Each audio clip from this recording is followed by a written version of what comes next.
Now, for the latest national and international news throughout the night on BBC One, we hand over to BBC News 24.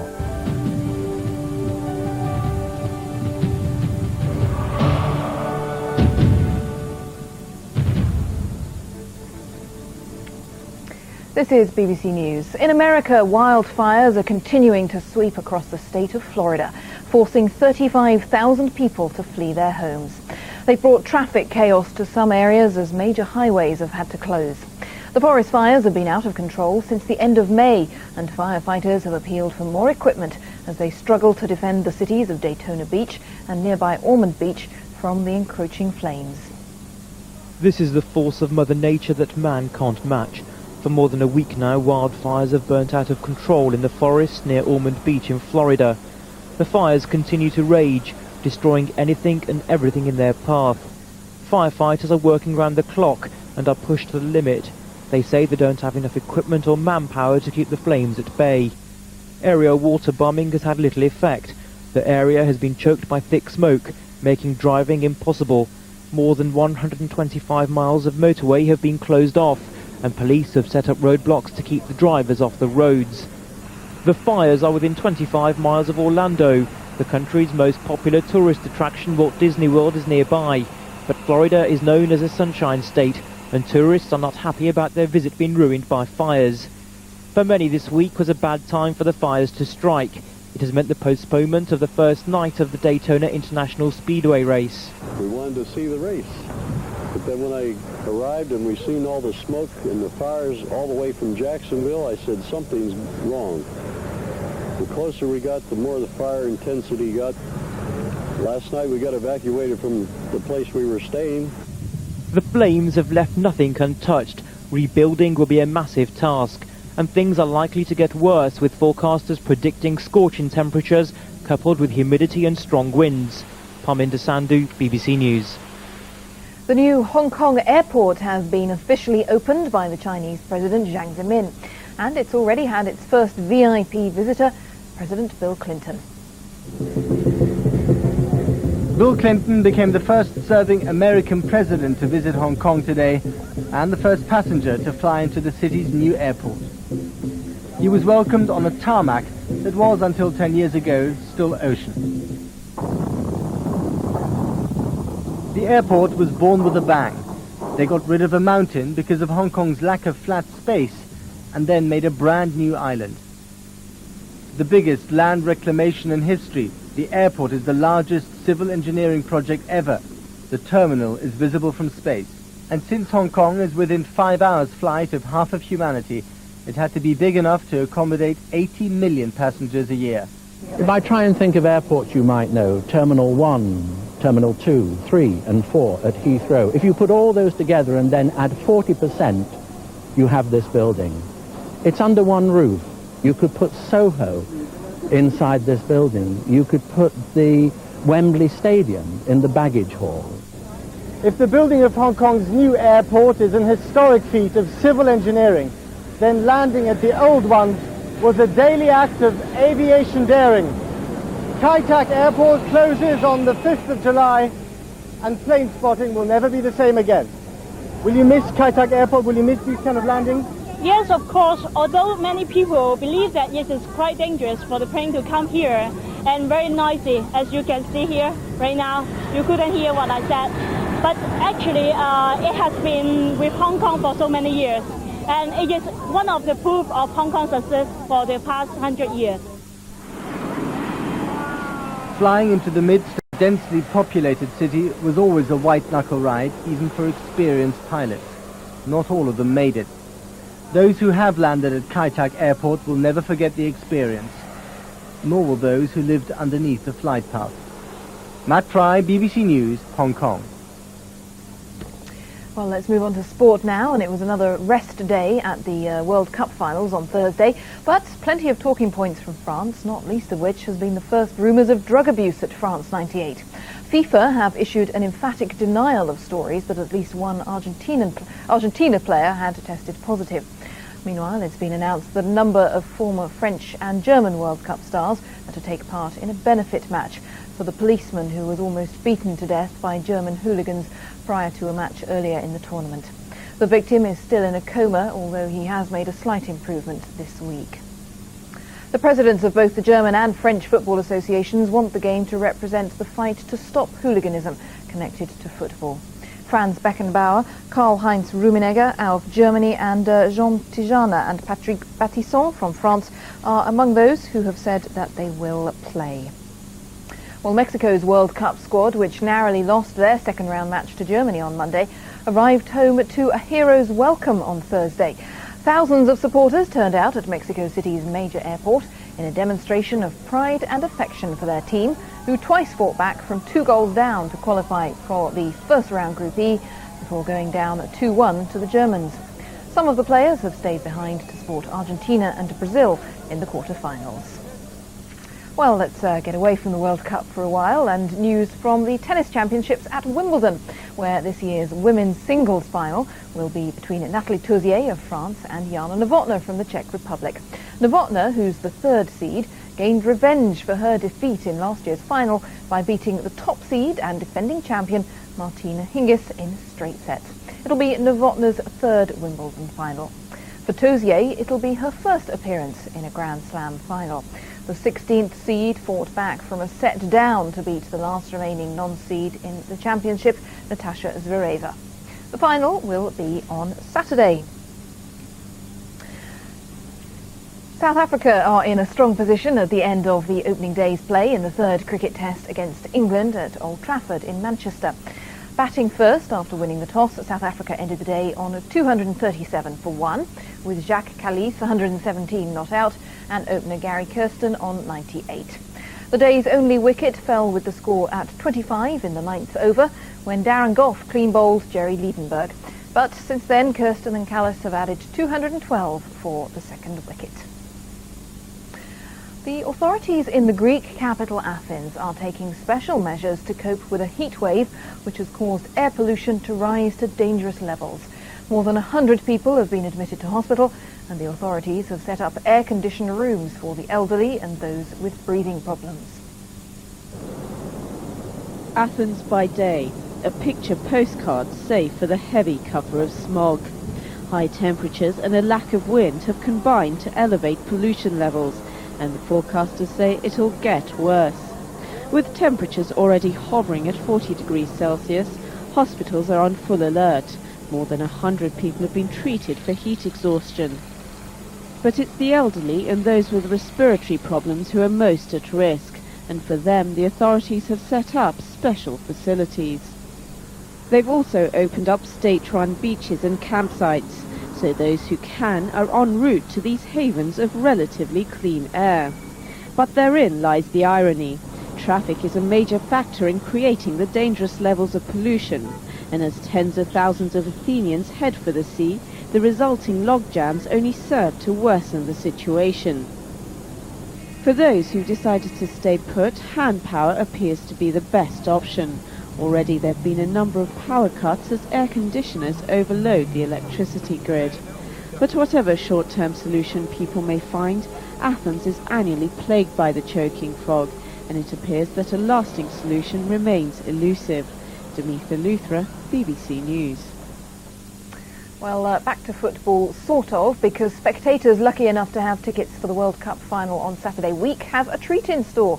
A fashion display by 300 models showing off some of the creations by the French fashion designer Yves Saint Laurent, who's celebrating 40 years as a designer.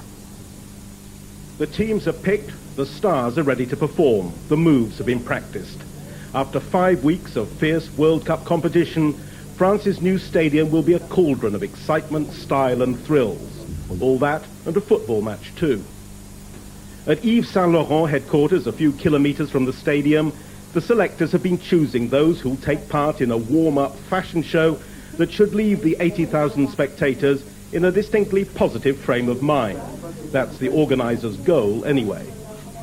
Before 22 sweating men from 2 countries take to the field, 300 ice school models from 5 continents will be showing off some of Saint Laurent's 4,000 creations. It's going to be a great atmosphere to be there in the final with 300 girls and representing such a great designer. The players will be limited to 2 outfits, 1 per team. Not so for the models, who will be displaying an array of robes, gowns and dresses that reflect Saint Laurent's 40 years as a top designer. But whereas the players can use their usual footwear, the boot, the girls have been told they can't wear their usual high heels. They'll have to make do with special platforms that won't damage the sacred grass. It's a small penalty to pay. Stephen Jessel, BBC News, Paris. Marvellous. Russia has decided to retire the Mir space station next June. That's 6 months earlier than expected. Space officials say the decision was made mainly for financial reasons, but safety was also a factor, as Sue Nelson reports. Mir's early retirement date was agreed by the Russian Space Agency director, the Deputy Prime Minister, and the head of the Rocket Corporation, which owns the space station. In June 1999, after more than 12 years' service, Mir's orbit will be lowered by the engines from cargo ships docked with the station. It will then enter the Earth's atmosphere and make a crash landing into an ocean. The Russian government has pledged around $100 million for the next 12 months, but it's not known whether it can provide the cash. This view has been further confirmed by news that the electricity has been turned off at the Baikonur Cosmodrome, where flights to Mir are launched for non-payment of bills. This blackout has delayed Moscow's next mission to the aging space station. It's been suggested that countries who've already paid to fly on board Mir should offer funds to help. Originally built for just 3 years' service, Mir has surpassed all expectations, giving many NASA astronauts long-duration experience in space. Their final Mir crew member, Andy Thomas, returned to Earth just several weeks ago. But the station's last few years have been marred by incidents ranging from computer failure and fire to a near-fatal collision with an unmanned cargo ship. The safety factor influenced Mir's early end, and NASA has welcomed the decision, as it will allow Russia to focus its efforts on the new International Space Station. Sue Nelson, BBC News. Let's take a quick look at some of today's international newspapers. The International Herald Tribune on matters economic, as so often. The $200 billion plan to rescue Japan's banks, as the headline says. The plan gives the government new power to take over failed banks and spend more than $200 billion to protect depositors and businesses. But the paper says the immediate reaction to the plan from investment markets was abruptly negative. The Hong Kong Standard, focusing on President Clinton's continuing visit to the region. He flew into Hong Kong's brand new airport, of course, yesterday, on Thursday rather, and the beginning of a landmark visit, the paper calls it, and he pledged that the United States would do its utmost to support the revival of Asian economies. You're watching BBC News.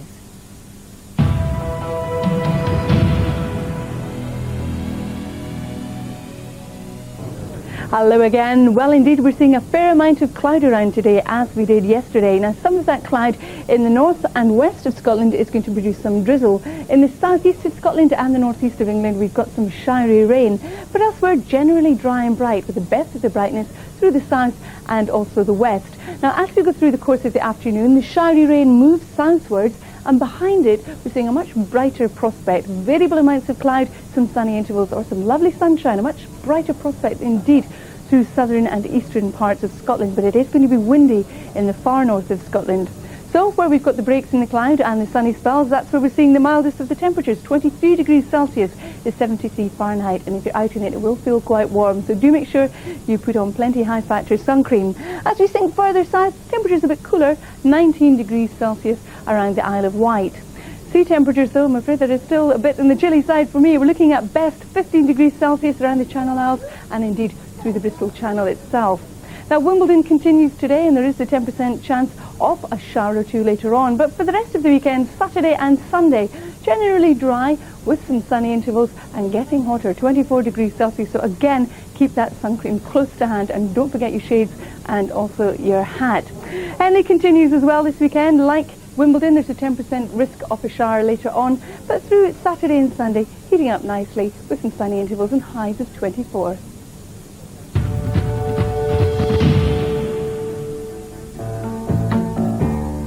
I can see clearly now, the rain is gone.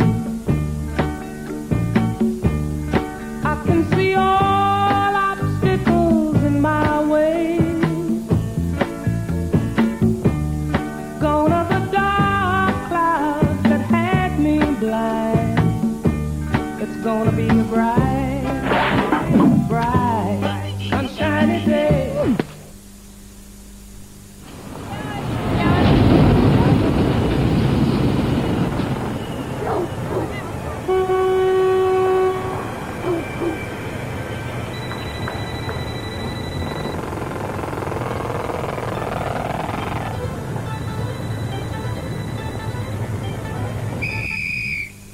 The weekend's here. Weekend 24. Saturday at 8 a.m. on News 24 and BBC Two.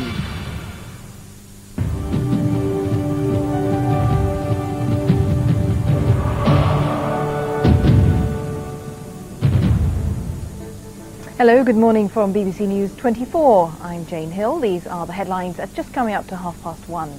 Tony Blair flew out of Northern Ireland this morning after spending hours embroiled in efforts to find a resolution to the looming Drumcree parade crisis, but with little sign of success.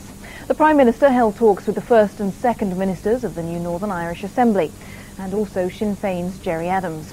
Church leaders in the province joined Mr Blair in condemning sectarian arsonists who set fire to 10 Catholic churches. We'll get it rebuilt. We'll do that for people. And what consoles me always is the thought that the vast majority of people in Northern Ireland, the vast majority, reject these acts of violence like any normal, reasonable person would. And an orange hall outside the border town of Newry in County Down has been damaged in an arson attack this morning. It appears that the building in a mainly nationalist area was targeted as a direct reprisal for attacks on Catholic churches over the previous night. John Major has attacked the Prime Minister for dumbing down the standard of political debate. Downing Street has dismissed Mr Major's remarks as extraordinary.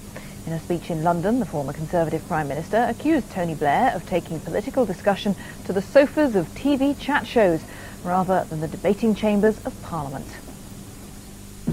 Now I have to say to the government, it's all very well to appear on the Des O'Connor show and the Richard and Judy sofa. And it has its place, I don't knock it. But for senior ministers, it ought not to replace rigorous debate in the House of Commons and in the media. John Major speaking last night. The former deputy head teacher, Sean Jenkins, has been found guilty of murdering his foster daughter, Billy Jo. He was sent to jail for life. 13-year-old Billy Jo died last year on the patio of the family home in Hastings in Sussex. She'd been beaten to death with a metal spike. Passing sentence, the judge described Mr Jenkins as an extreme danger to the community. Sean Jenkins arrived at court knowing that his fate was now in the hands of the jury. Unusually for a man facing a murder charge, he'd been on bail throughout the trial, but his freedom was about to come to an end. Waiting to see justice done was Billy Jo's natural father, Bill Jenkins, who's not related to the convicted man. When the jury returned with their verdict, it was unanimous, guilty. The public gallery erupted with shouts of delight from Bill Jenkins and his family. The judge, Mr Justice Gage, told Sean Jenkins that the crime had been horrendous. He was a considerable danger to the community. The judge told Jenkins he'd been convicted on compelling evidence. He'd battered Billy Jo to death with an iron bar. It was a furious assault, the motive for which only he knew.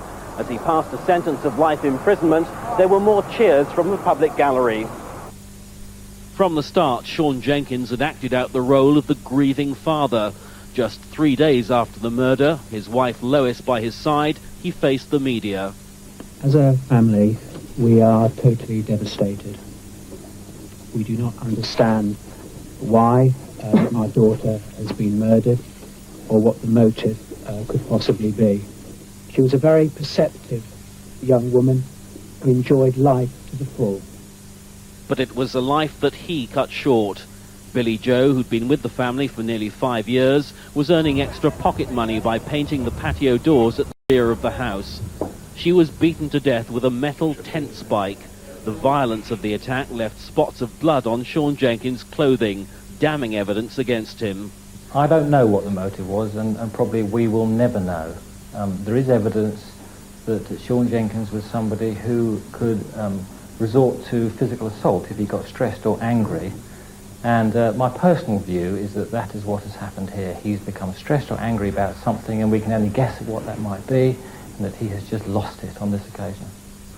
Sean Jenkins was deputy head of a boys' school in Hastings. He was regarded as a good teacher and popular with the pupils. But when his background was checked after the murder, it became clear that he'd invented a string of impressive-sounding qualifications in order to get the job. As far as the school was concerned, the news was received with, I think, disbelief. And then as the events unfolded, we were devastated. There was, I think, a deathly hush descended over the school.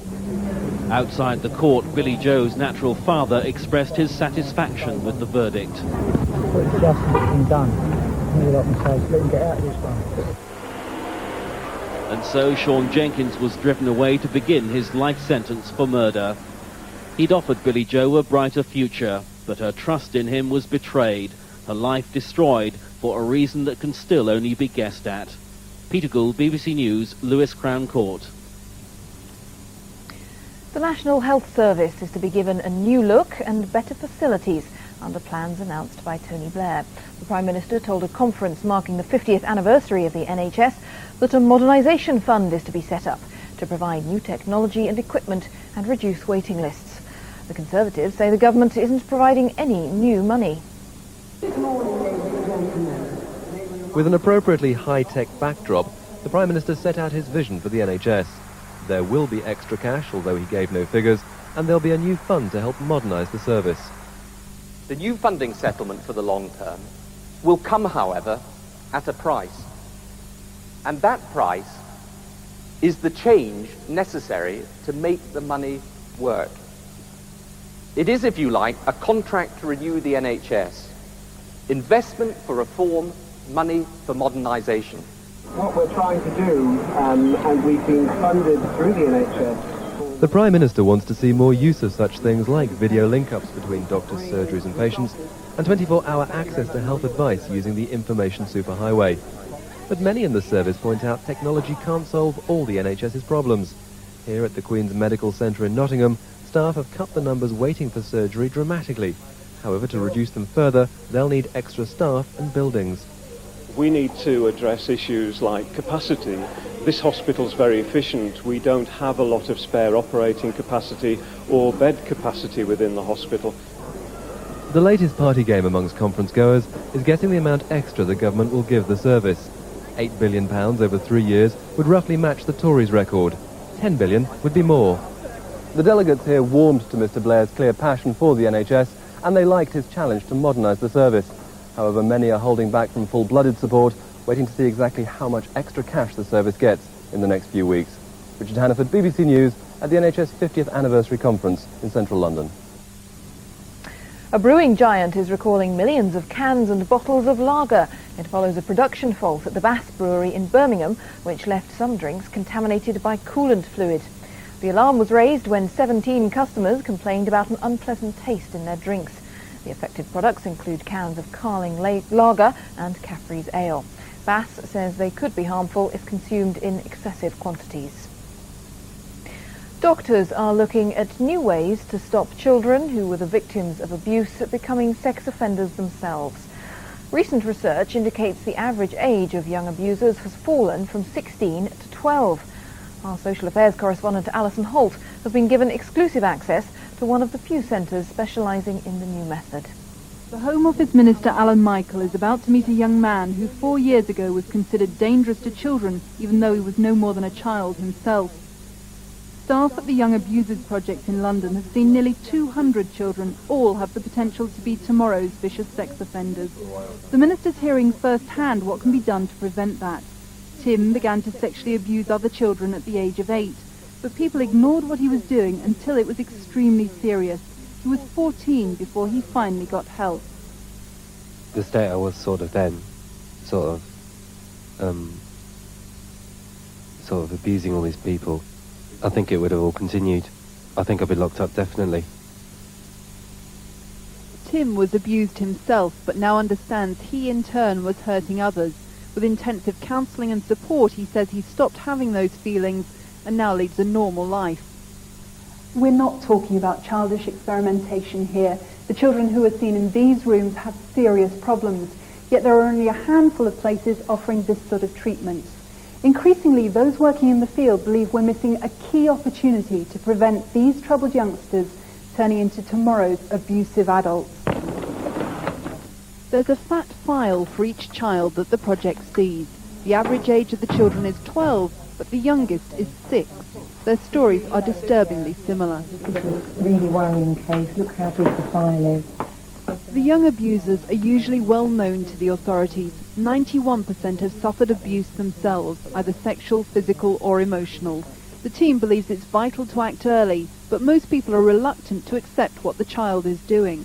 By contrast, I think that if we do take note and we do refer them and help them early, that we can stop them moving into patterns of adult sexual offending, which we know is very dangerous and very costly. The outcry that forced the paedophile Sidney Cook to hide in police stations on release from prison underlines the problem of dealing with adult abusers. Whatever treatment or supervision he gets, experts say he'll always be dangerous. The government's now considering whether effort really can be targeted at those young enough to change. What we need to do is to be coming at it always not at the approach of what can we do when the horse is well out of the stable, but how early can we identify the real problems to make sure that resources and help and a new sense of direction are identified and given. Certainly Paul, who spent several years at the project, believes he's found new direction. Now 21, he says he's broken the cycle of abuse, ridding himself of his destructive thoughts. I wanted help. I wanted them out of my head so I can feel safe again and do better things with my life than just think about poor children. Even though I had my life ruined by abuse, I don't have the right to do it to them, to make their life a misery. There are still no guarantees, but both Paul and Tim believe they have put their troubled childhoods behind them and now have a chance at leading lives in which they won't harm others. Alison Holt, BBC News. Unmarried fathers are to get the same legal rights and responsibilities over their children as married fathers. But to do so, they'll have to sign the birth register with the mother. At the moment, they have no legal say over how a child is brought up. The government is planning to change the law next year.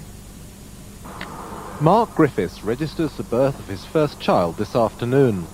But because he and his partner Danella aren't married, he doesn't get any of the rights and responsibilities that a married father has, even though his name is on the birth certificate. Okay, thank you. Most unmarried fathers are surprised to find that registering a birth gives them no legal status. There are a lot of fathers out there who do want the responsibility, you know what I mean? And just because they're not married doesn't mean that they shouldn't have it. The couple welcomed government plans to change the present law. Obviously it's not right because, I mean, he does want to play his part, so therefore he should have the same responsibility. We simply recognise the fact that there are an increasing number of children born outside marriage. We have to have regard to their welfare. We believe that by giving their fathers their rights, this gives a much better protection for those children. But some campaigners fear the proposals might discourage men from admitting that a child is theirs. A father might be willing to sign a birth certificate to acknowledge that he's the father of a child, but if he thinks that carries with it a whole swathe of rights and responsibilities, of a level of involvement in the child's life, then it may be that either he or even the mother might be less willing to do that. The government's critics accuse it of undermining marriage by giving unmarried fathers the same rights as those who are married. But ministers say they're supporting the family by giving all unmarried fathers who sign a birth certificate full responsibility for their children. Joshua Rosenberg, BBC News, West London. The footballer Vinnie Jones has escaped a jail sentence. Jones, currently assistant manager with Queen's Park Rangers, was sentenced to community service for an attack in which he punched and bit his neighbour and stamped on his head. Vinnie Jones had been on bail for a month after he attacked Timothy Gear, who lived next to his former home at Redbourne in Hertfordshire. The footballer had burst into Mr Gear's caravan, kicked and punched him and stamped on his head. It happened after Mr Gear took down a stile and gate Jones had put up along a lane. Today, the QPR star said the case had been an ordeal for his family. Well, it's been terrible for us, you know. It's, it is a worry, especially with the position with the club. They've made me assistant manager, and they've stood by me, which is great. And now hopefully I can, as I say, I just want to get on with my life, enjoy my training, and do my community service. Timothy Gear said he was relieved the case was finally over. We're just going to get on with our lives, and that's about it. What about the compensation? What does that mean? Not really worried about it. I mean, he's found guilty. Yeah, I do actually, in a way, yes. So I just want to get on with my life now, and that's it. The former Wimbledon captain is now waiting to hear what form his community service will take and whether it will make use of his soccer skills. I think the most important thing is not to make the assumption that that's the only skill somebody has, because we find people have many skills. The court heard today that Jones was a generous and loving family man, away from his tough image on the field. He's now moved from the farm, which he built with his father, because of the distress he says the incident has caused his family. Well, still to come, all the day's sports news, plus a miracle baby celebrates the first baby doctors feared she'd never live to see.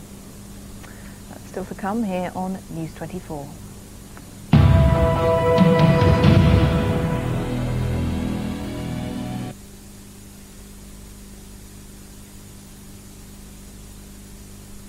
I'm looking for an affair. Are you up for it?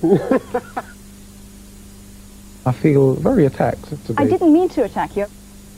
I had to talk those men into taking their clothes off. Oh, it was a hard job.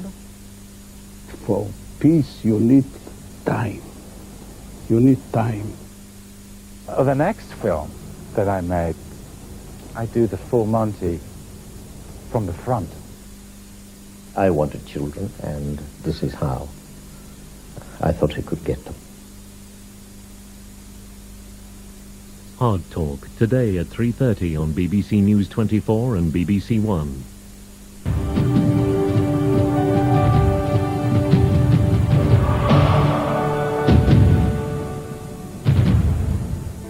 A reminder of this morning's headlines here on News 24 at 1:45. The Prime Minister has called for accommodation and negotiation in advance of Sunday's Orange Order march in Drumcree. He spent more than an hour in talks with the First and Second Ministers of the new Northern Ireland Assembly. And John Major has attacked Tony Blair for dumbing down politics by taking discussion to the sofas of TV chat shows rather than Parliament. Downing Street dismissed the former Conservative Prime Minister's remarks as extraordinary and implausible. Well, those are the headlines. Let's catch up on some sports news now. Here's Matt Smith. Thank you very much indeed. Hello again. Given the way this week has gone in England's sporting summer, it can't come as a great surprise to you to hear that the country's cricketers came off second best on the first day of the second test at Old Trafford. The South Africans won the toss and at the close were 237 for 1, having made record-breaking runs while the sun shone in Manchester. A moment to remember for Warwickshire spinner Ashley Giles, his first cap, but that was about all England were going to be given. Darren Gough did shine early on, the Yorkshire fast bowler's first test spell for a year, and South Africa 25 for 1. Jerry Liebenberg comprehensively skittled for 16. It might have been 36 for 2. Gary Kirsten delighted Alex Stewart wasn't an inch or so taller. But as the bowlers toiled away, an increasingly docile wicket took over. Jacques Kallis began to dig in, and at lunch South Africa were 59 for 1. England gambled with 2 spinners, and Giles wasn't too far away from his first wicket in Test cricket. But Kallis and Kirsten were starting to break records. When the partnership reached 94, they beat a 50-year-old best for a South African second wicket at Old Trafford. And with Kallis hammering his second Test century, they continued to set new bests, culminating in the highest ever second innings partnership for anyone in Manchester. Kallis deserved the applause, but his partner for much of the day, Kirsten, will spend a nervous night on 98. He couldn't quite get to his century before the close, but the two have ensured a very restless evening for England. Nick Mullins, BBC News. On to Wimbledon, where it was semi-finals day in the women's singles. Most people had been predicting a repeat of last year when Martina Hingis won her first title at the age of 16. But in a repeat of last year's final, Jana Novotná got her revenge on Hingis, winning their semi in straight sets. It could be a case of third time lucky for Jana Novotná. The 2 times runner-up stands possibly her best chance ever of finally winning Wimbledon this year, in spite of a shaky start against the defending champion. Hingis started strongly, quickly taking a 3-love lead. But the tables soon turned, and the 29-year-old Czech came back to win 6 out of 7 games and take the opening set 6-4. The pressure began to tell on Hingis. At 3 games all in the second set, she saved 4 break points to take a 4-3 lead, but failed to take another game, broken by her doubles partner's fantastic volley. The legendary Novotná nerves at the crucial moment were non-existent, as she served out the match to love to win the second set 6-4. Saturday could see Novotná sobbing in joy on the shoulders of royalty this time round, as she meets Natalie Tauzier in the final. The 16th seed beat Natasha Zareva in 3 sets despite losing the first 6-1. Winning the second on a tie-break 7-6, a by now confident Tozier wrapped up the third 6-3 to go into her first ever Wimbledon final against an opponent who won't take things lying down. Karen Mullally, BBC News. Football news, and the former Manchester United captain Steve Bruce has been confirmed as player-manager of Sheffield United. Bruce, who signed a 3-year contract at Bramall Lane and will work with last season's caretaker manager Steve Thompson, is both excited and apprehensive about the challenge ahead. Of course I'm a little bit nervous, but I'm excited more than nervous. I mean, it's a big new challenge to me. I've got there to the top with the player, with it being a player with a lot of hard work and a bit of honesty and 100% commitment. So I hope them sort of things in management will stand me in good stead to take this club forward. Steve Bruce. On to golf, and another good day in Ireland for Colin Montgomery. The Scot holds a 3-shot lead after shooting a 6-under par 65 at the Irish Open in County Wicklow. He's won the title the last 2 years and leads overnight by 3 shots. And that is the sports news for now. Thanks very much, Matt. A former solicitor is beginning a 5-year jail sentence for conning his clients out of more than £500,000. Much of the money was in legacies left to charities, including Birmingham Dogs Home. Andy Newman was in court. Here at Coventry Crown Court today, Andrew Payne was sentenced to 5 years for what his own barrister admitted was appalling misuse of funds and spectacular dishonesty. The court was told that Payne tried to commit suicide the day after he was arrested, and that his accountant, who was unaware of what was going on, did kill himself in horror at what had happened. Andrew Payne ran his own firm of conveyancing specialists in Knowle. The dogs at Birmingham Dogs Home were the unwitting victims of his most serious crime. The home, along with the RNLI, was intended to receive £480,000 left in the will of one of his clients, but Payne pocketed the money himself. It would have meant a terrific thing for the Birmingham Dogs Home, because at the time we were desperate, building this dogs home and making suitable arrangements for dogs to be looked after in the right manner. Operating from these offices in Knowle, another of Payne's crimes included persuading a life insurance company to send him 2 cheques left to the daughters of another deceased client. It was this man, John Flynn, who helped to blow the whistle on Payne when he became suspicious of the amount of compensation he was being offered for a road accident. Oh, thoroughly corrupt solicitor, which is unfortunately just the tip of the iceberg. In a statement tonight, the Birmingham Law Society said the profession will not tolerate dishonesty within its ranks. Such behaviour reflects badly on the majority of solicitors who deliver quality service to thousands of clients up and down the country every day. Payne admitted 2 counts of theft, 3 of forgery and 1 of deception. Judge Richard Cole sentenced him to 3.5 years for the theft of the charity money and 18 months for the other offences. Andy Newman, Midlands Today, Coventry Crown Court. Airbus workers at the British aerospace plant at Broughton on Deeside have been given a boost in their battle against their American rivals Boeing. A new order for up to 30 new aircraft means the European Airbus consortium has drawn level with the American giant in terms of sales. Now the 3,000-strong workforce in North Wales is waiting to see if it's clinched a massive new order from British Airways. Another day, another sales success to cheer the 3,000 Airbus workers in North Wales. Yesterday, Air France signed a £1 billion deal for 20 planes. Now comes another, this time from Boeing's backyard. US Air's decision to buy Airbus means that for the first time, the European consortium could be on the verge of overtaking their American rivals in the new airliner market. We're very buoyant. Obviously, it's good news for the workforce and good news for the local community. A high order book means employment security. Broughton makes the wings for the whole Airbus range, and thanks to that bulging order book, the Deeside plant has been expanding. 500 extra staff were taken on over the winter, and success in the ruthlessly competitive airliner market is making the prospects look good for the next few years at least. What it does more than anything else is to secure the future. Secure the future for Broughton, secure the future for the area.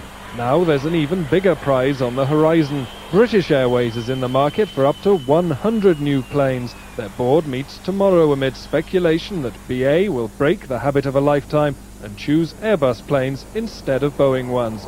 Today, Broughton's people had their own advice for the world's favourite airline. Buy Airbus. It's got to be, isn't it? Got to be. Yeah. Looking good. Quality product at the right price. Gotta go. If that order does come Airbus's way, then it and Broughton's future will be looking good well into the next century. But across the Atlantic, Boeing is said to be pulling out all the stops to avoid another humiliating defeat. A family from Derby have been celebrating after their youngest baby made it to her first birthday against all the odds. Sharon Wild was born with a liver disease, and her family was told she could have died if she didn't have a transplant. Happy at home, Shana Wild, the baby her family at times never believed would reach her first birthday. When she was born in Derby a year ago, her health initially seemed quite normal. When she was born, she had yellow jaundice, and that it wasn't going away, it was getting worse, you know, and she had to have a blood test done at the hospital, and then it come back that she had got something wrong with her liver. The third of three sisters, Shana in fact had a rare liver disease called biliary atresia. Her gallbladder and a vital tube from her liver are missing. At 5 weeks, doctors tried an operation to correct the problem, but it failed. The family was told a liver transplant was her only hope. They put it down to like where she only had days to live if she didn't have the operation, if she'd got like an infection. It was touch and go with her, you know, and then, like I say, once we heard about the operation was going to go ahead, you know, it was brilliant. It's a rare condition. It occurs in about 1 in 15,000 children born. But it's a very serious condition, and it's the commonest reason for children to require liver transplantation. It is a dangerous operation, but with developments it has become much safer, a much more routine operation. And now, 2 months later, it has really transformed her life. And she's got more energy now. You can hear that, can't you? Yeah, she's nearly crawling and that now. So it's made a tremendous difference to her health. You can see a lot of difference in her. Yeah. Did you ever think that you'd get to this day? No. I hope she's having a lovely birthday today, and she, for example, needed artificial feeding via a tube into her stomach, and last week we were able to stop that. She looks like a normal 1-year-old girl. Shana will have to remain on anti-rejection drugs for the rest of her life. The Wilds are eternally grateful that another family allowed a baby's liver to be donated so that Shana was given a second chance of life. James Roberson reporting. 4 minutes to 2. Let's take a look at the day's weather prospects. Here's Carol. Hello again. Well, indeed, we're seeing a fair amount of cloud around today, as we did yesterday. Now, some of that cloud in the north and west of Scotland is going to produce some drizzle. In the southeast of Scotland and the northeast of England, we've got some showery rain. But elsewhere, generally dry and bright, with the best of the brightness through the south and also the west. Now, as we go through the course of the afternoon, the showery rain moves southwards, and behind it we're seeing a much brighter prospect. Variable amounts of cloud, some sunny intervals, or some lovely sunshine, a much brighter prospect indeed through southern and eastern parts of Scotland, but it is going to be windy in the far north of Scotland. So where we've got the breaks in the cloud and the sunny spells, that's where we're seeing the mildest of the temperatures. 23 degrees Celsius is 73 Fahrenheit, and if you're out in it, it will feel quite warm. So do make sure you put on plenty high-factor sun cream. As we sink further south, temperatures a bit cooler, 19 degrees Celsius around the Isle of Wight. Sea temperatures, though, I'm afraid that is still a bit on the chilly side for me. We're looking at best 15 degrees Celsius around the Channel Isles and indeed through the Bristol Channel itself. Now, Wimbledon continues today, and there is a 10% chance of a shower or two later on. But for the rest of the weekend, Saturday and Sunday, generally dry with some sunny intervals and getting hotter, 24 degrees Celsius. So again, keep that sun cream close to hand, and don't forget your shades and also your hat.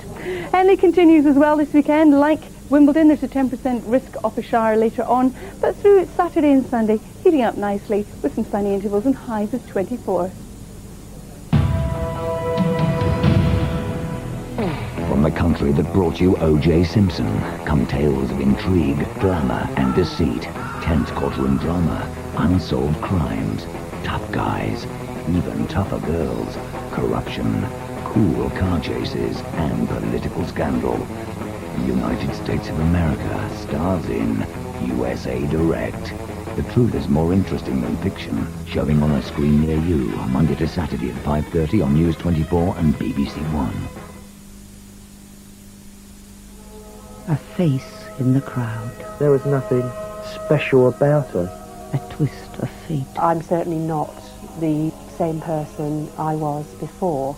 A burning question. I can remember thinking, why? No escape. The feelings were utterly indescribable. Ordinary people's lives in the wake of extraordinary media attention. Face in the Crowd today at 5:30 on BBC One and News 24.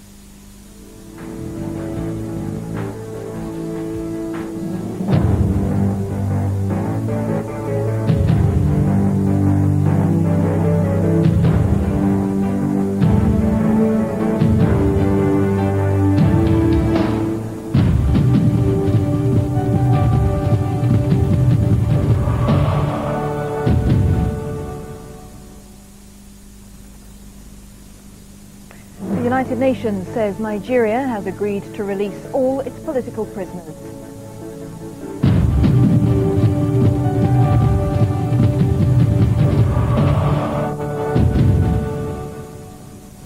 Welcome to BBC News, broadcasting to the United Kingdom and around the world. The headlines: the United Nations Secretary-General has just got an agreement from Nigeria's military government that all political prisoners will be released. Kofi Annan left Nigeria after saying on national television that